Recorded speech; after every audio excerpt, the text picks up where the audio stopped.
Yes, it's true. Man on the Mounjaro is man off the Mounjaro, and we're going to get into it. But before we do, hit that like, hit that bell, hit that sub, and make sure you follow my content and get updates for my content because I make tons of GLP-1 content. Whether we're talking about Mounjaro, Wegovy, Ozempic, Saxenda, Victoza, Trulicity, zepbound, we talk about it all here on the channel. We talk about my journey, but we also talk about what's new in the world of GLP-1s. You're going to stay up to date as humanly possible by following this channel. So thank you for those who are already doing it, and thank you for the new people who are joining undoubtedly. Let's get into it. So I've been on Mounjaro for a year.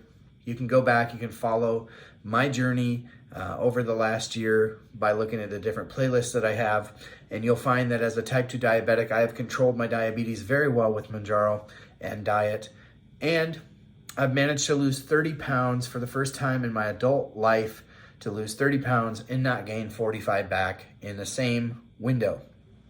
So for that, I'm grateful. And perhaps someday there will be higher doses of Tirzepatide that I can tap into lately, but the problem is that I have been stalled at the same weight now for over 6 months. And I'm doing everything that I have the bandwidth to do. And so in talking to my doctor, the conversation has shifted to the potential for bariatric surgery, which I'm open to. I have a lot of friends who have done really well with bariatric surgery, but I'm not there yet. I don't feel like I've exhausted all of the potentials that are out there right now. So I want to switch to Ozempic to see if semaglutide or semaglutide is something that I respond to maybe a little bit better than Mounjaro. For most people, this will not be the case. For most people, they will respond better to Mounjaro than they will to Ozempic or Wegovy. But I've heard enough anecdotally from people who have done the inverse, who started on Mounjaro and then switched and did better for a bit on Ozempic. And so I want to exhaust the pharmaceutical route and the polypeptide route, the GLP-1 route, before I start looking more seriously at weight loss surgery.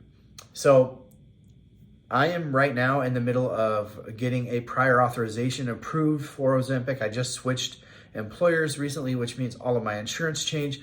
So I'm playing that battle right now. And so for all of you who are working through insurance issues, know that I've worked through my fair share of them. While I was on Mounjaro, I think I had to deal with 3 different PAs.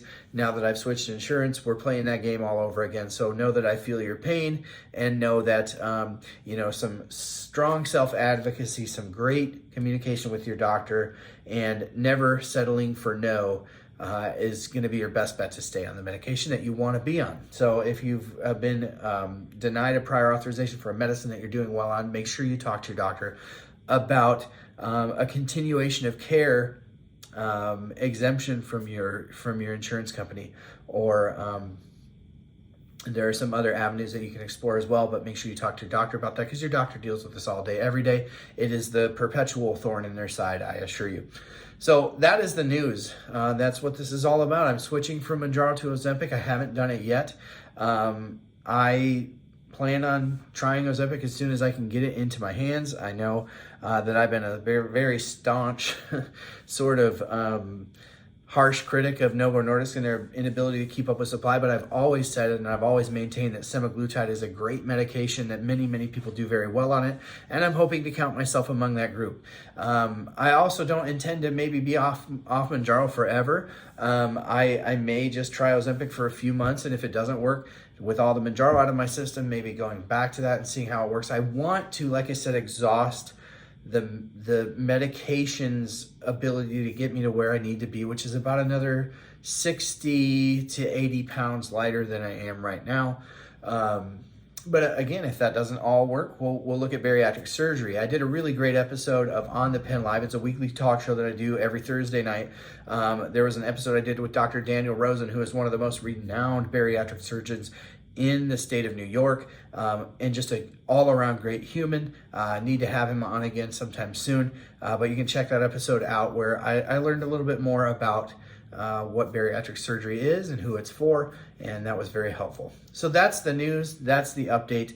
I wanted to also give you an update that On the Pen Live, I've been working on a new studio for our weekly show that we do every Thursday night on this channel. We're 40 some episodes deep.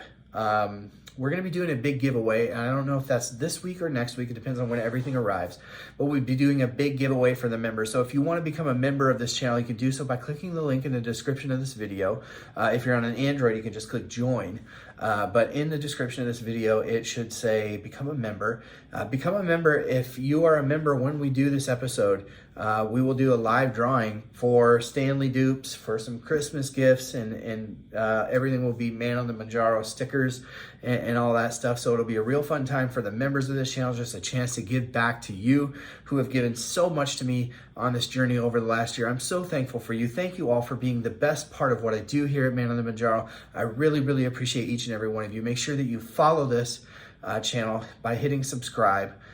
Make sure that you hit that bell so you get notifications. You know the drill. Hit that like, hit that bell, hit that sub, and we will see you on the next video.